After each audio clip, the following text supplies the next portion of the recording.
Hi everyone, covering this story today, which is actually from 10th of March 2011, and I'm highlighting this story because it does actually mirror the Hampstead case that was reported by two children and their mother in 2014 to Central London Police. Now, there's quite a few similarities between this cult that's described as a satanic cult that was operating in Wales, and it was the crimes were perpetrated by members of what's described as a coven of child abusers who claim to worship Satan, and it was him and three of his female accomplices who were all arrested, but apparently they called him Lord. And they had occupied, they'd moved from North London to this area in Wales, which was Kidwelly, near Carmarthen. And they'd all bought houses opposite or next door to each other in this community. And they'd been abusing children for over a decade, really. Now, right at the very start here, we're told that social services were alerted to Batley's child abuse in 2002 and took no action. Okay, he was found guilty of 35 sex offences against children and young adults, probably a lot more than that.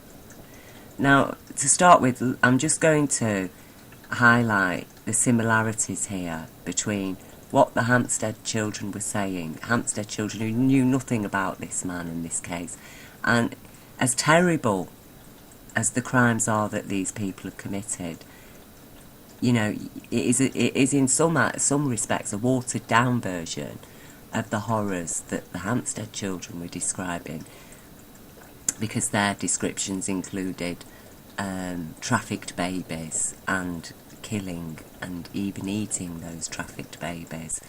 And I think when you've got a 9-year-old child being questioned about that by police, and the police mentions the bones, and the child immediately says, oh no, the bones, no, they didn't throw the bones away, they used to make things out of them.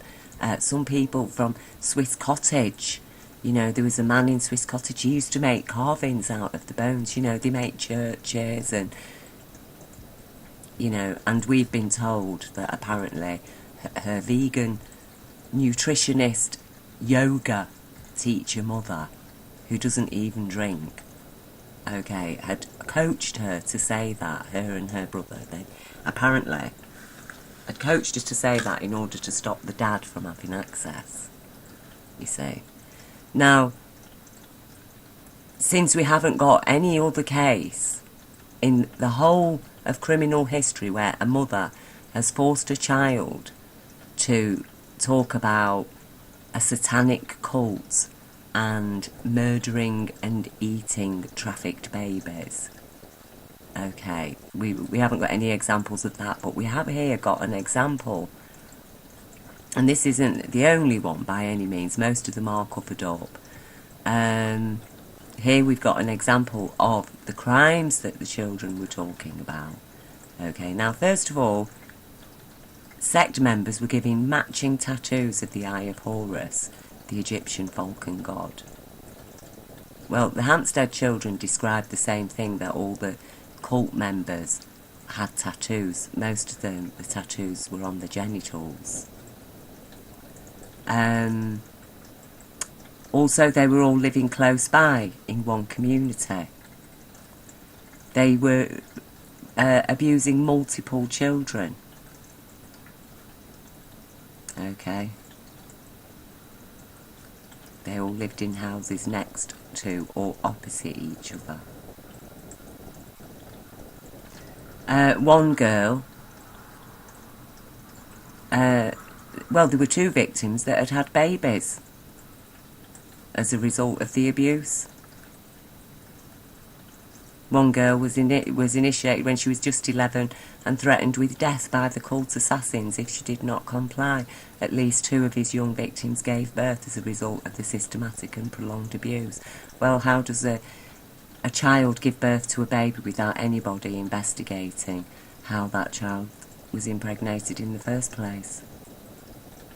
And again, we've got another similarity, because both children describe how their father, who was apparently ahead of this cult, allegedly, he'd threatened them with death if ever they broke their deal of silence. Okay, and it goes on to describe the whole horrible thing, you know. Batley claimed that he moved to Wales for health reasons to escape the smog, a claim rather undermined by the fact that his coven also relocated to the Principality. Police believe there was another reason for the exodus. They suspect that members of the cult who have not been identified were based in Wales. So, you know, we know that these 4 that have been arrested are the tip of an iceberg that will involve social services and police. And, you know, what's happened is it's come out. This time it can't be covered up. People involved are probably not the type of people that can be easily blackmailed or bribed away or threatened. So they've gone for damage limitation, and they've picked out, you know, 4 key members. None of them really professional people, apart from this person was a dental nurse. And they're the 4 guys for this. They were all involved, but these are the ones that are going to take the rap now. Okay? But we know that there's a lot more involved than these. And, you know, they were earning a lot of money out of it all as well. You know, every time Miller entertained a client, she would send Batley a text message to tell him how much she had been paid. She had sex with more than 3,000 clients over a 2-year period, making about £2,000 a month, a quarter of which went to him. It explained how Batley, officially unemployed, could afford a £45,000 caravan and frequent holidays abroad. Goodness knows what he was doing abroad. And again, that's a similarity with the children's dad, who was apparently an actor, but he was mostly unemployed. And yet, he was living quite you know, an expensive kind of a lifestyle. And again, you know, we've got evidence to suggest that he was tipped off. Well, the police reckon that he was tipped off. You know, I'm just looking for that part here, which is somewhere around here. Finally, last year, one of Batley's victims went to the police. It was one of the girls he had impregnated as a teenager. She said she feared he might target her own child. So this girl, she's gone as an adult. Batley was tipped off about the police inquiry. He was ticked off.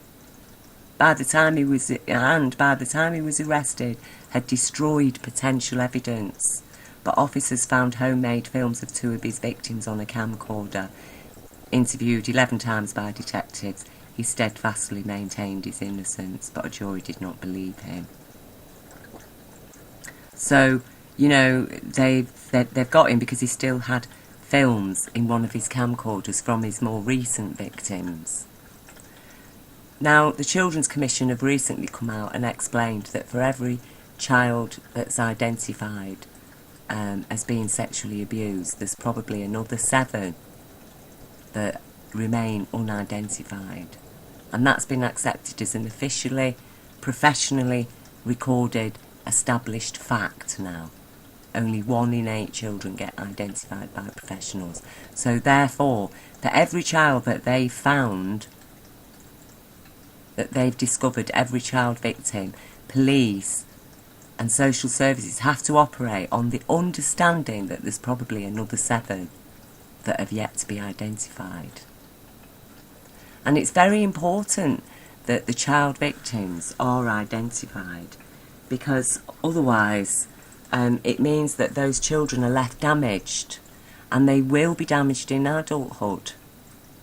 You know, even if they get over the abuse and they move on with their lives, at some key moment in their life, usually a birth of a child, or going through marriage or problems, suddenly these memories will resurface, and it does destroy lives. It happened to me in my late 20s, suddenly flashbacks, having to relive the horror. It totally disrupted my life. I had to take a year out of my studies at Polytechnic. Another friend of mine went through exactly the same thing. She had to take nearly a year off work on sick leave after remembered being abused by her grandfather, who it turned out had abused her other members of her family, her aunties, and some of her cousins. You know, so it really destroys lives, and it's the same effect. You know, if a child got knocked down in the street and they were just left there, nobody bothered about them, people would be absolutely outraged. But that is what is happening with children who are being sexually abused. It is similar effect in the damages, the long-term damages, if it's left untreated especially. It is the same as being knocked down by a car. It's just that these children have been knocked down by a sadistic, insane belief system, thought system, you know. And again, we found connections between the Hampstead crew, the alleged suspects, that they were operating from Aleister Crowley's book of the law that he supposedly wrote while in contact with the spirit Horus, an Egyptian god who calls himself the priest of princes. And he wrote a book of the law which basically says, do as thy will. So, you know, if you can do for your pleasure and you can get away with it, that makes Satan happy. So, and what it basically means is that those who've got the most power to do as thy wilt will do that, and the people who haven't got power to stop those people enjoying themselves, they'll be the victims, and that's perfectly all right according to the book of the law.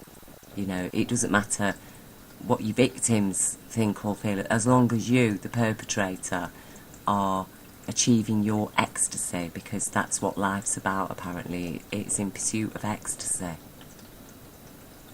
And you know, you look at this guy, he really does look horrible, and he does look like a monster. And, you know, any parent, if you could imagine somebody like him getting his hands on your child.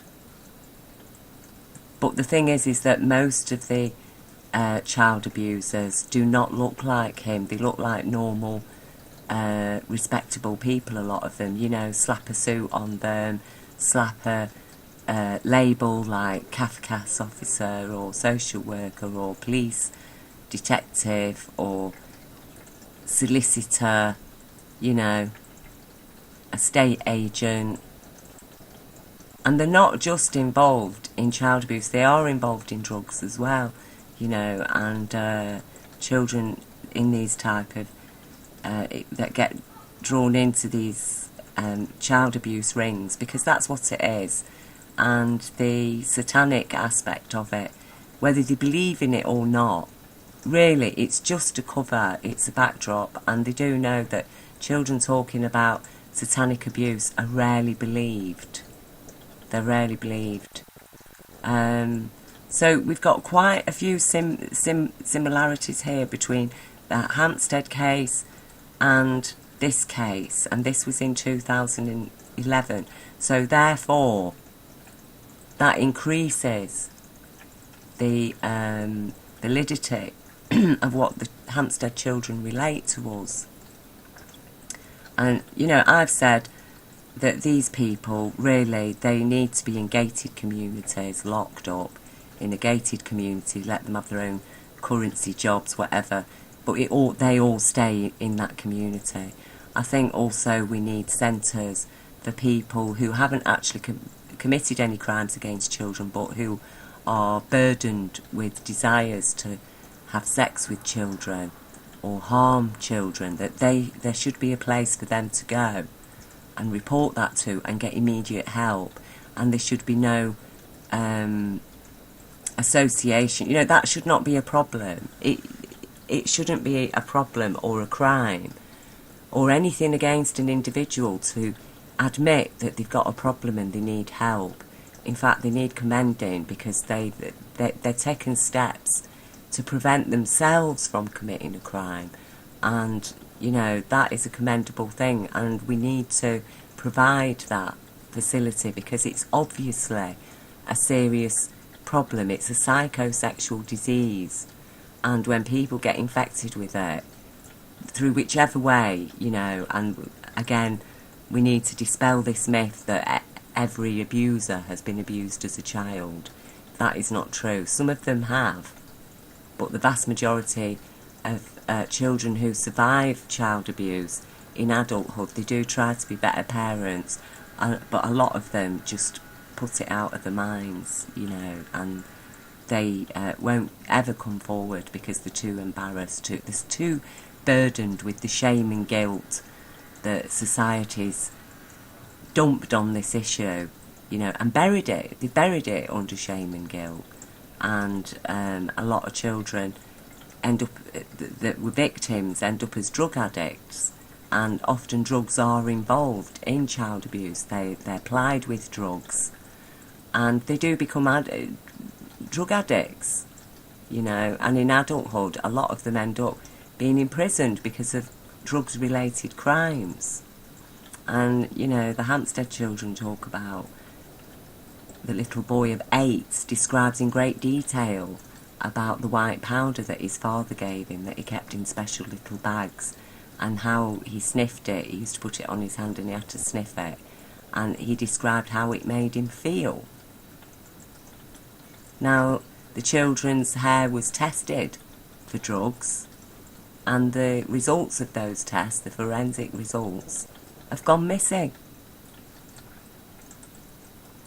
And both the children, you know, report being repeatedly anally raped by plastic and real willies, and a top medical expert with 30 years in her field of child sexual abuse was invited to examine the children, you know, and she found extensive anal scarring in both children and signs of RAD.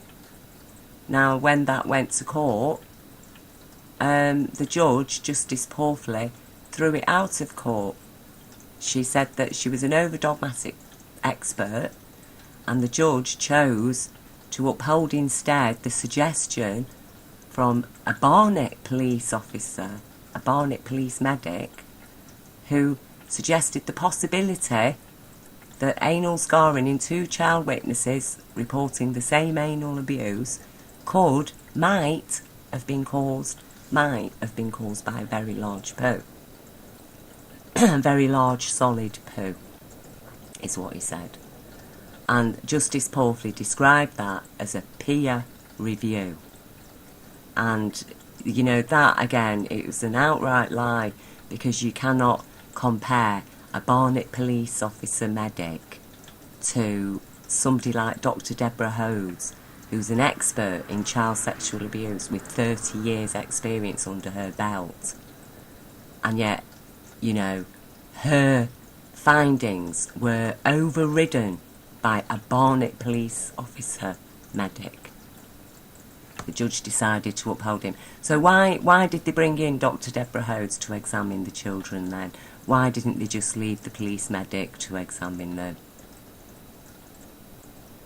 And, you know, and that's the thing, you see, because not everybody involved in the police, most of them aren't complicit in child abuse, and they do try to do the right thing. And it was one such person who'd obviously called in Dr. Deborah Hose.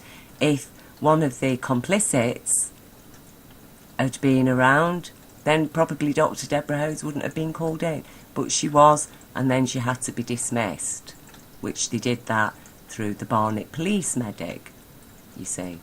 Now, the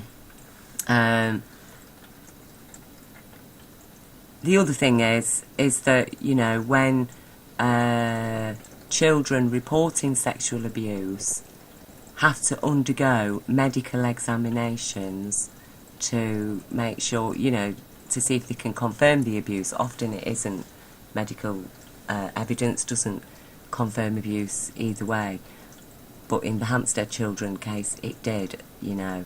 But if children have to go through that, then is it too much to ask suspects to show their genitals when children have described them as having birthmarks, tattoos, red dots, you know, red dot, Mr. Hollins has red dots all over his willy, piercings.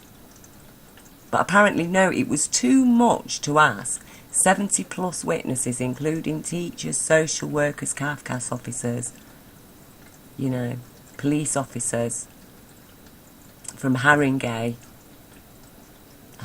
police.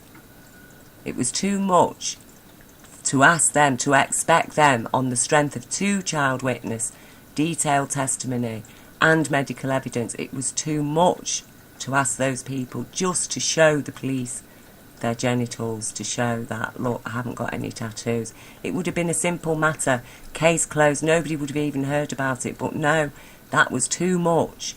Those people had to be protected from that kind of police investigation. But meanwhile, 2 child witnesses reporting the abuse, they have to be anally examined by 2 different doctors. They get taken off their mother permanently, never given back. And then, you know, not long after they've been taken off the mother, suddenly they're giving partial retractions. And they are only partial retractions. And, you know, watch the retraction interviews. They're online, they're on YouTube. You can see them. Somebody's leaked them, obviously from the police. They've been leaked online. And so, you know, there's clear coercion going on there. There's veiled threats, obvious veiled threats.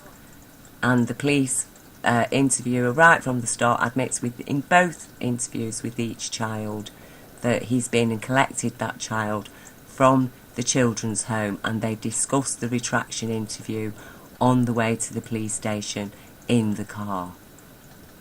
I mean, that is how low this gets, you see. And then we've got, like I say here, again, we've got the same similarity. Social services knew, they were alerted, but they took no action.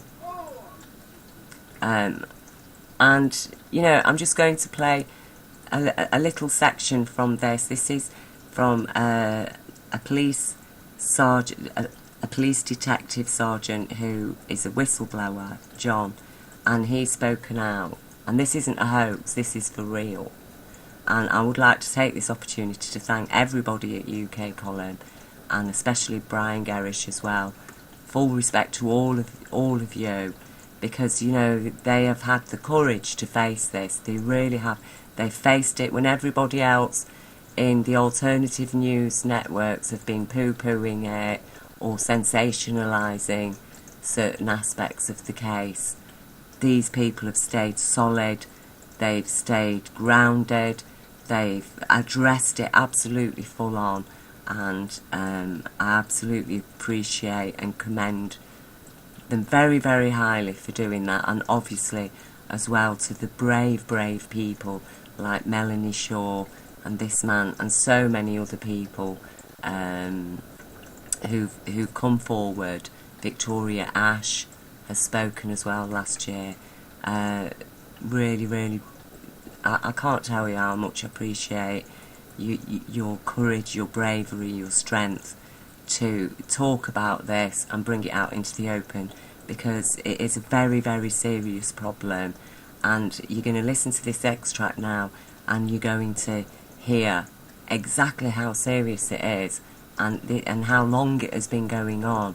That is the other thing we have to understand. It's been going on for a very long time, and these people, you know, it isn't just a minority now. It's infected into everything, and you know, as I say, with the Hampstead case, they had a fact finding. Even the High Court now is implicated, because they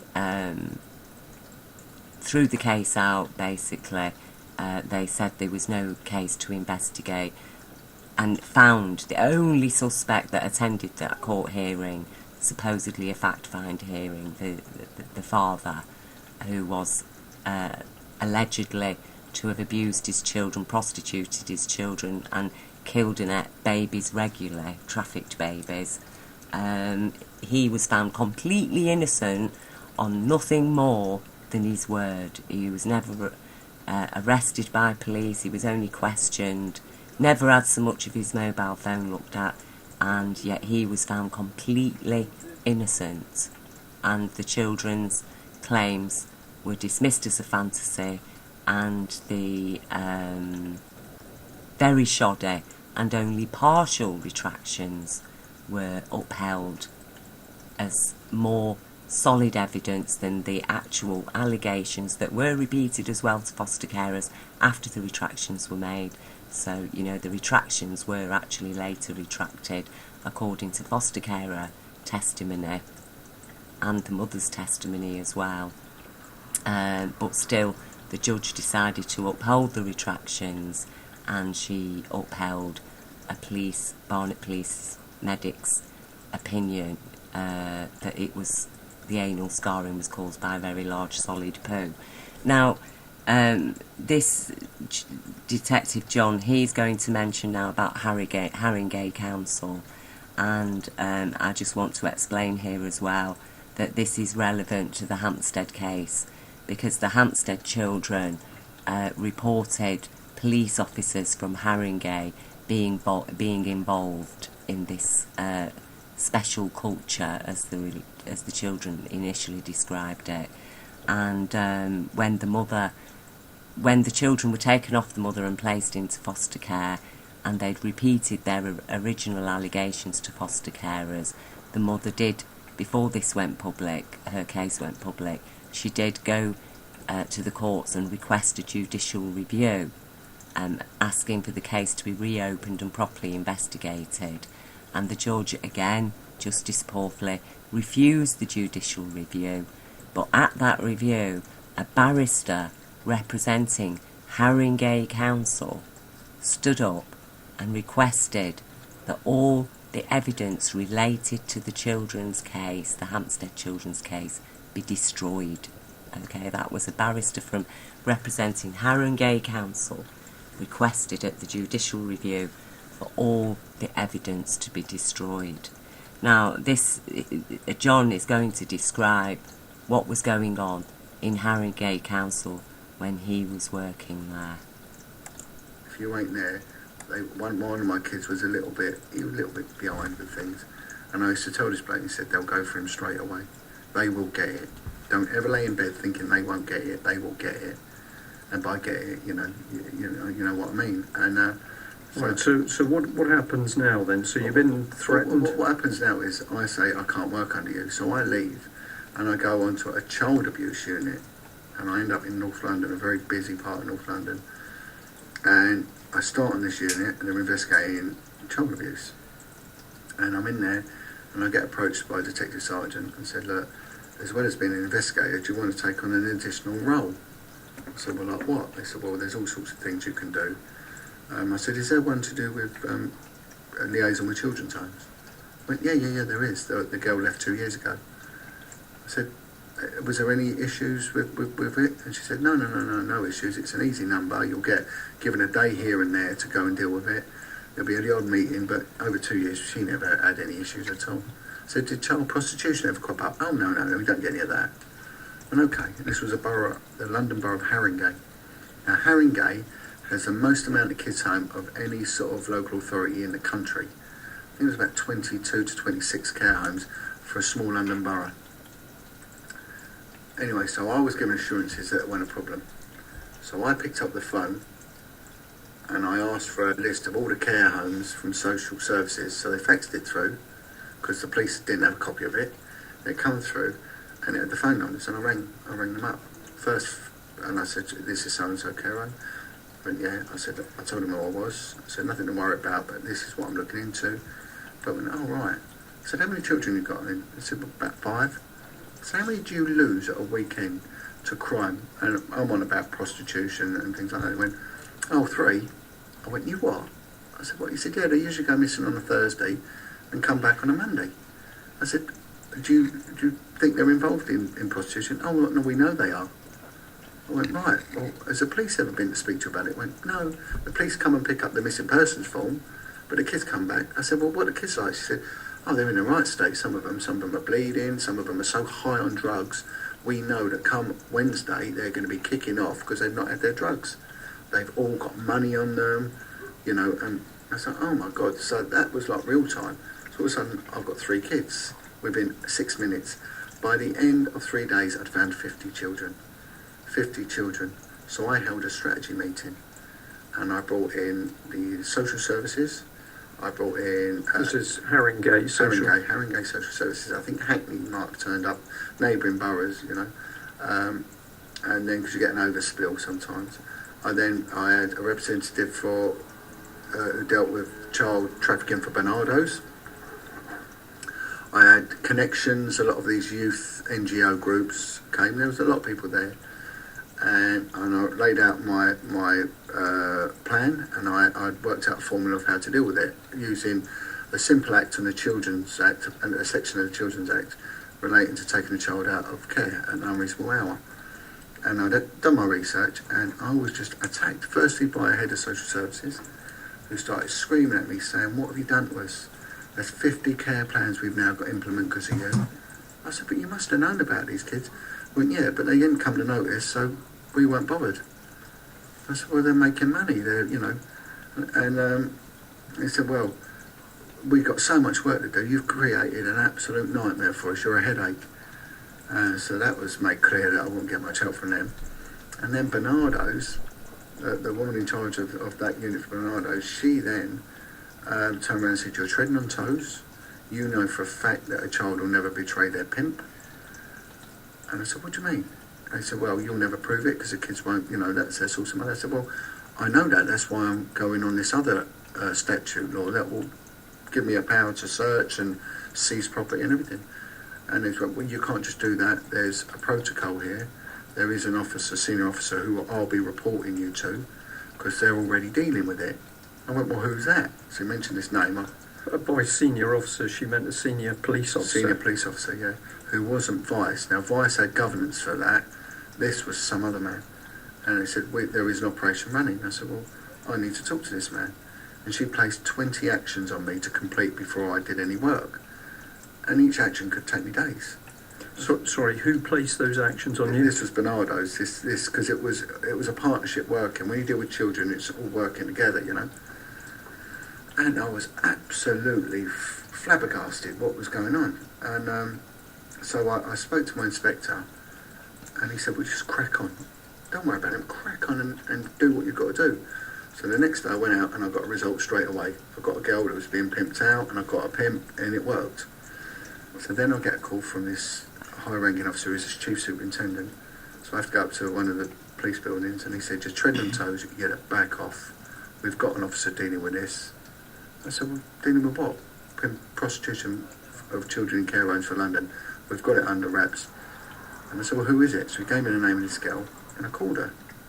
And she said, "It's a load of crap." She said, I've been to a meeting, but I've never dealt with any victims, and how can I nick?" She said, "It's just me. I don't even know where these kids' homes are. I've not even visited one." I said, "So you're not investigating?" She said, "No, how can I?" So it was a load of lies. So that was shut down, right? Then lo and behold, I moved.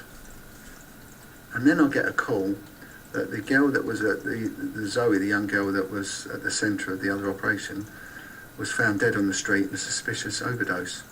Just found dumped in the street dead. How old? Just remind us. By this time I think she was getting on for 15, 16, something around that area, you know. A year or so had passed. So 15-year-old girls just found dead. Key witness to this case, dumped on the street.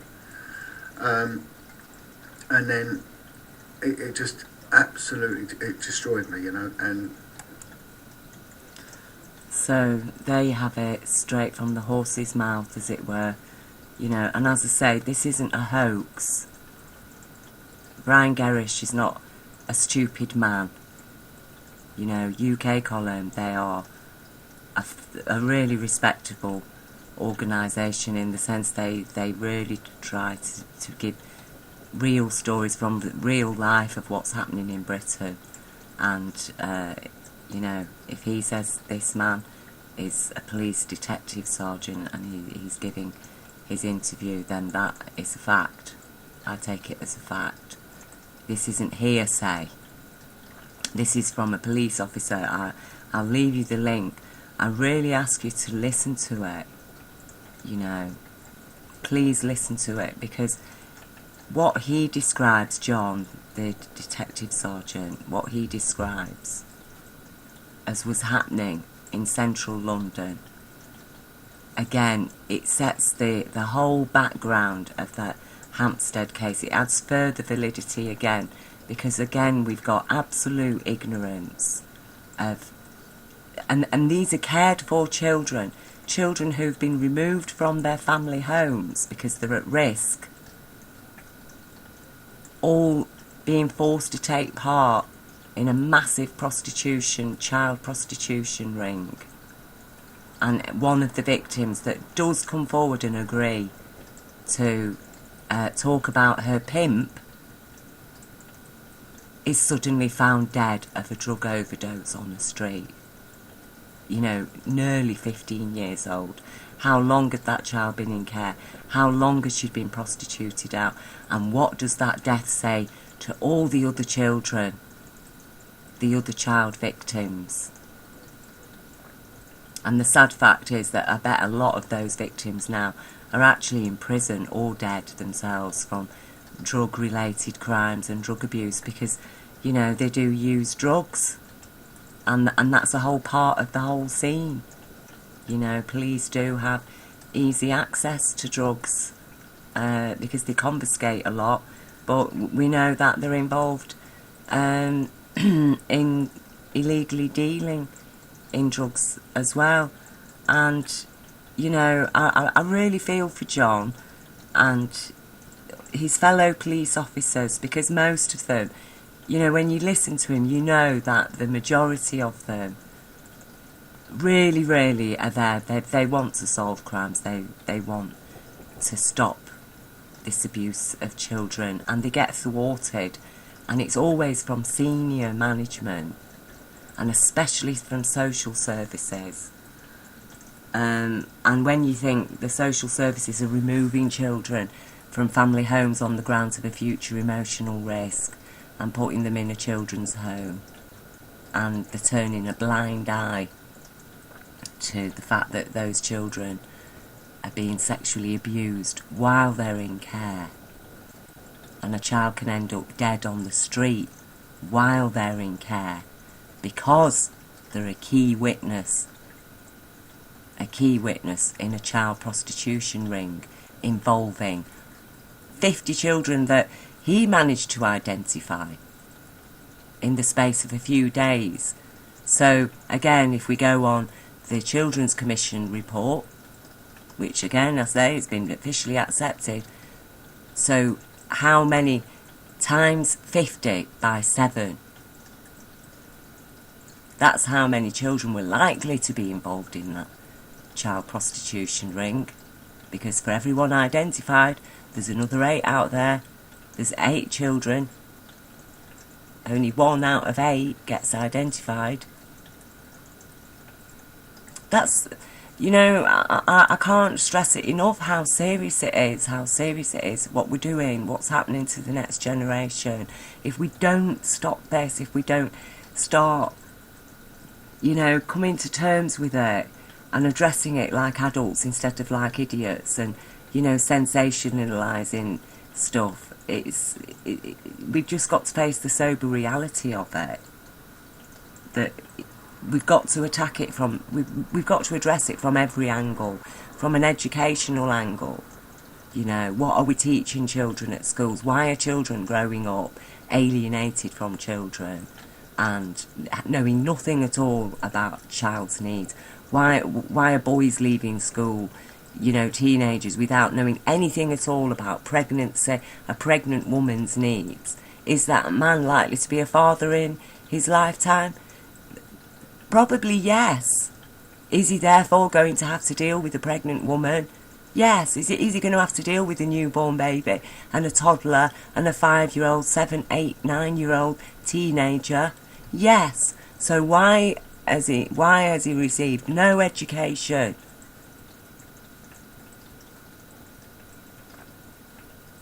But instead, you know, we're brought up to trivialise things. And, you know, this has been trivialised, like I say, just by being put in the Mail online, that all these type of stories, considered sordid, are only fit for the gutter press. You know, The Guardian don't cover this, do they?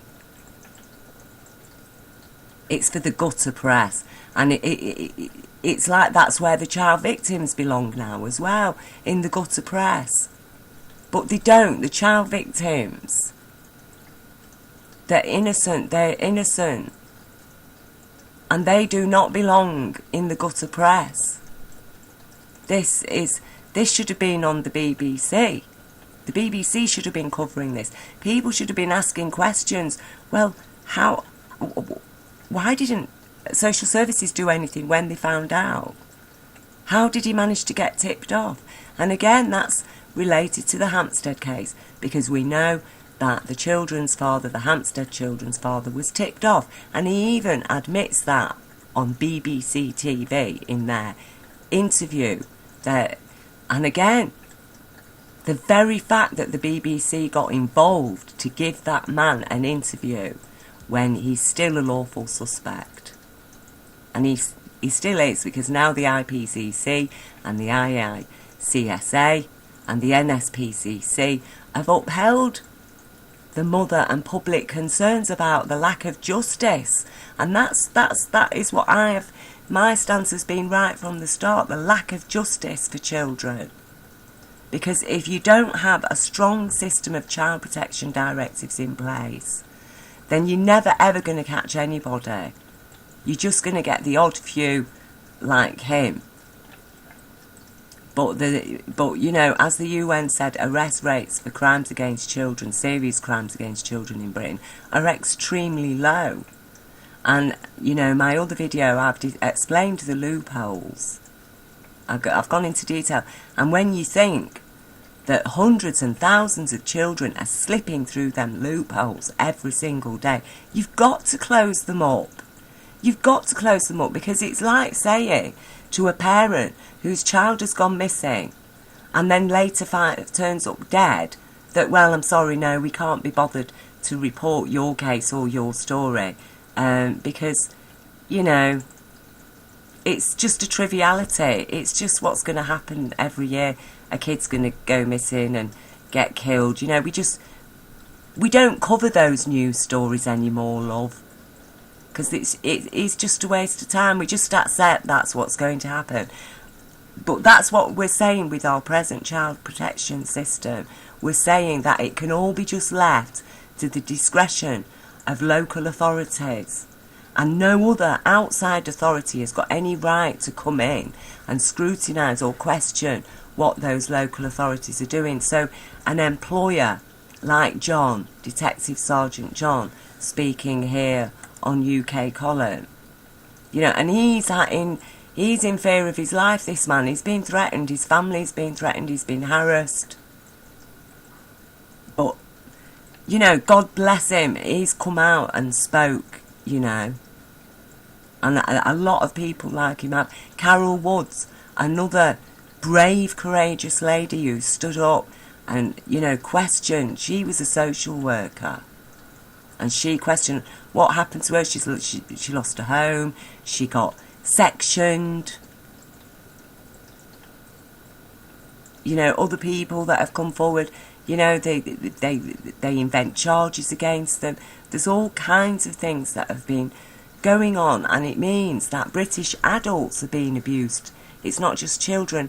The adult population is being abused because they're working in these arenas. They're being threatened. They work in fear. They go home with a heavy conscience.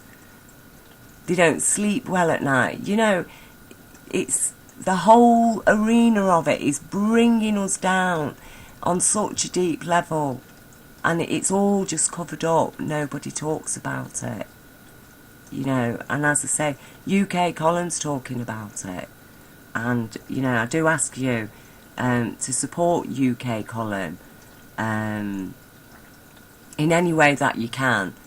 I know a lot of people haven't got much money these days, but if you can afford to, you know, support them financially, do. But if you can afford to share some of their news reports, they do daily news reports.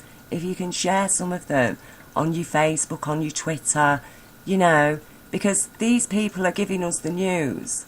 They're giving us the news. The BBC aren't. The BBC aren't giving us the news.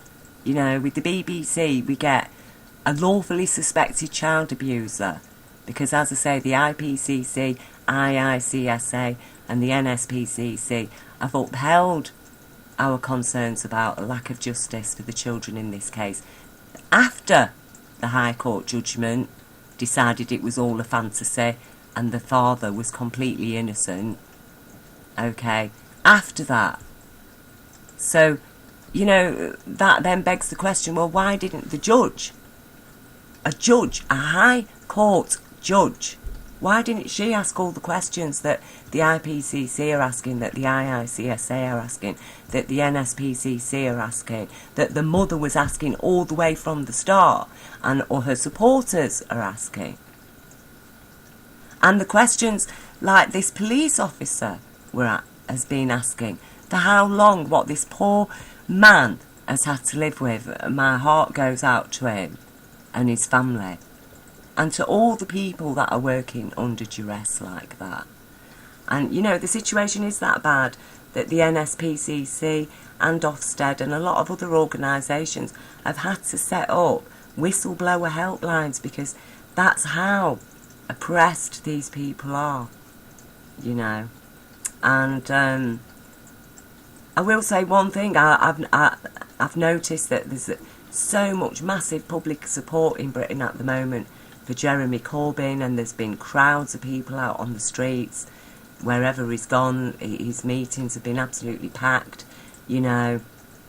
And I really don't hold with this hero worship for politicians. I think a politician is as good as the people that they're supporting and what's important to those people.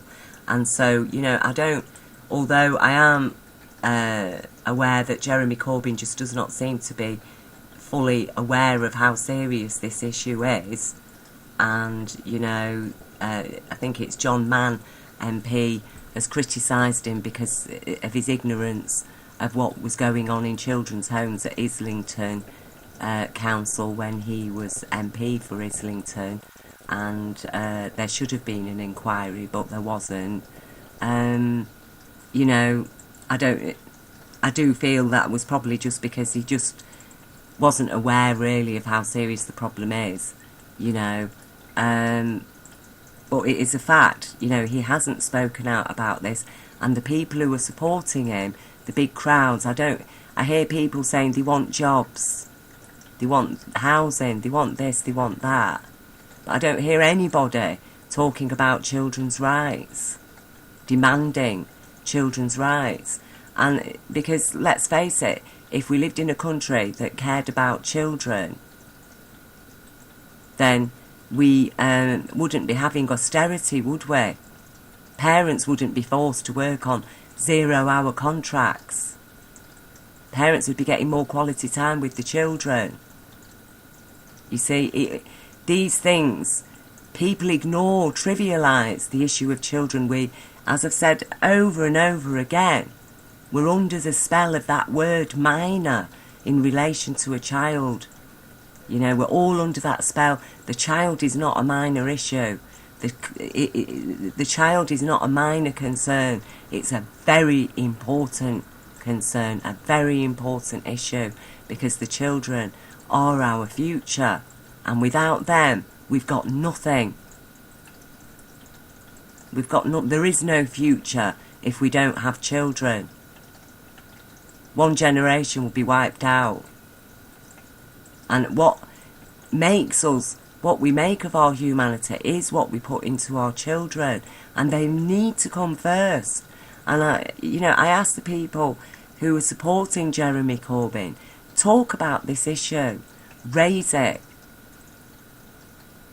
put the children first. No, we want the children first. We are not going to live with austerity, because it's going to affect children. And there will be jobs. When you start addressing children's needs, there's jobs there. There's lots of jobs for people. Because children need adults to work on their behalf. And as I said, in my report, we've got to change the whole education system. Because children we're not educating, they're not being educated, obviously. So I'll leave you the link to Brian Gerrish. I'll leave you the link to this. You can read through the whole horrible details of it all. But this is the kind of thing that has been happening in Britain, and the Book of the Law is out there. Alistair Crowley's Book of the Law. It is on YouTube. People are following that. And it does involve professionals. It involves police and people working in children's homes. And I think we need to have some kind of amnesty, because there are people who were forced to be complicit against their will. And we need an amnesty for those people to come forward. And we've really got to clean our society up. And we're not going to do it until we start giving, the onus of proof really has to start being on the suspects. It really does. When you've got medical evidence, you've got multiple child witnesses and multiple children named who are at risk, then, you do have to go and say, look, I'm sorry, these two children, they've made these allegations against you. We know you're a head teacher of a school and how embarrassing this is for you, but they've made these allegations. Medical evidence supports their allegations, so I'm afraid that we do have to ask you to come with us to the police station, and a medical officer will examine your genitals, because they've been described to us. It's been told to us that you have a birthmark in that region.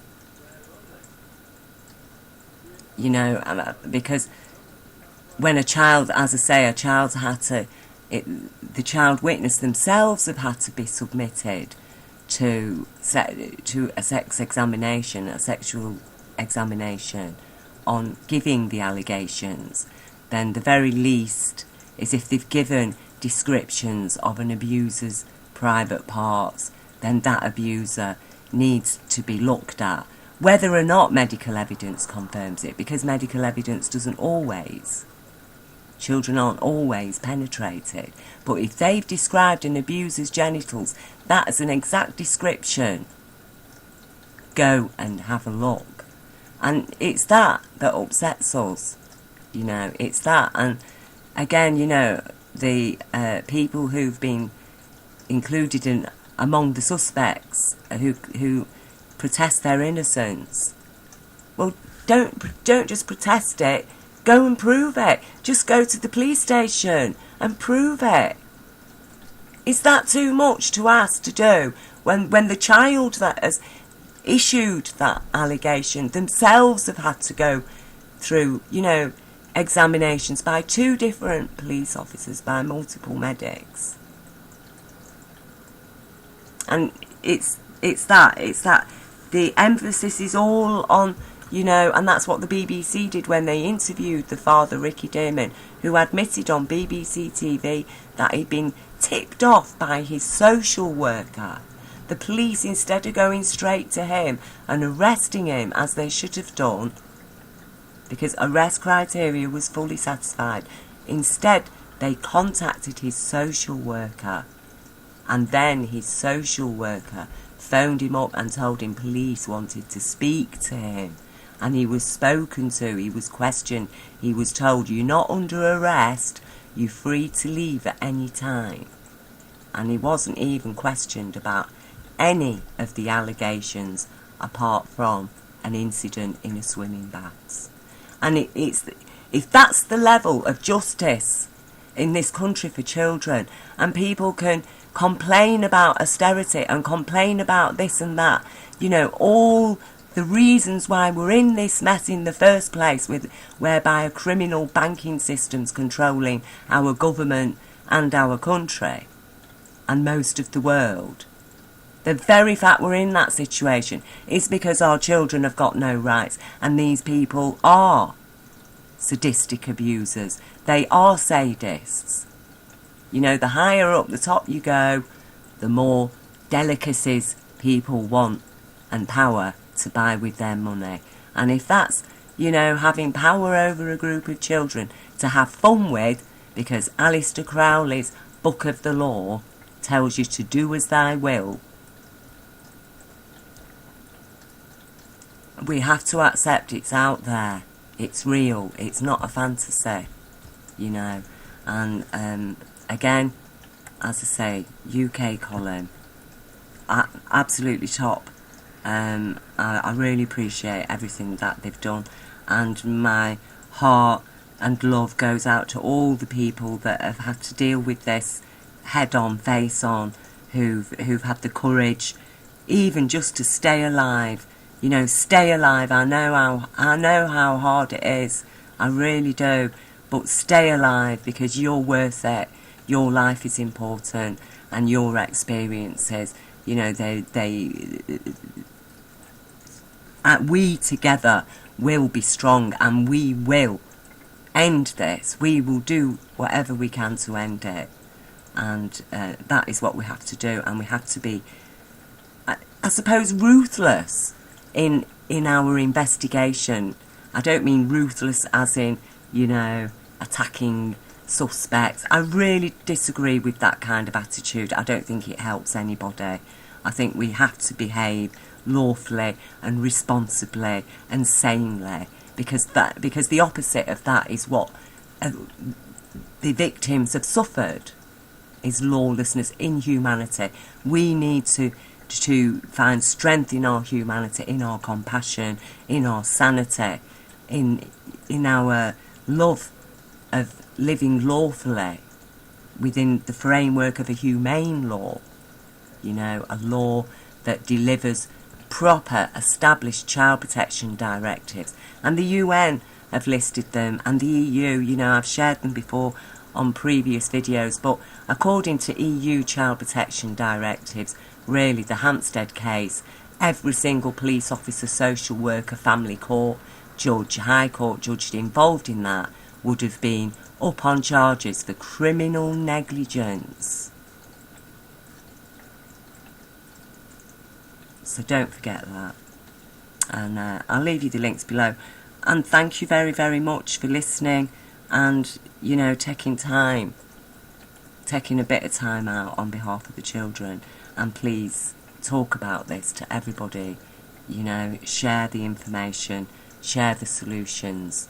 It is positive to address a problem and to try to do whatever we can to resolve that problem as positively as we can. Thank you.